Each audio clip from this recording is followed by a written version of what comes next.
我最近特别想吃猪肉脯但是我看外卖的好多配料表上都有鸡肉，而且含量是未知的。再一个，肉脯都是肉泥做的嘛，我还怕他们用的都是边角料，所以我跟人拼了1头半的猪回来。我想看看这100%猪肉含量的猪肉脯在家做成本是多少钱一斤。然后我研究了一下市面这些产品，我发现最优质的猪肉脯应该都是用肉片做的，而且工序非常复杂。我们研究了2天才整明白怎么在不加淀粉和食用胶的情况下，把这些小肉片最后能烤成一整张大肉片。这中间试错了无数回呀，有一单因为风干时间太长了，烤完吃一口差点没给牙崩掉了。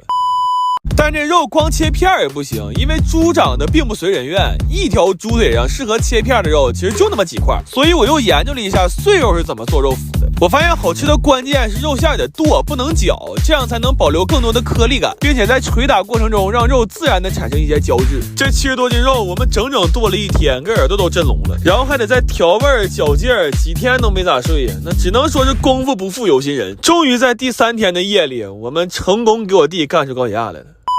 然后这肉馅需要给它擀成整张的形状再烤，但是最经典的金钱币形状我们没买到模具，就又嘎了一根家里的水管。不过这纯手工的金钱币效率实在是太慢了，我们拍了1宿才拍了300多个，给我拍的直恍惚。我寻思这不经典款吗？怎么干出一种限量款的感觉呢？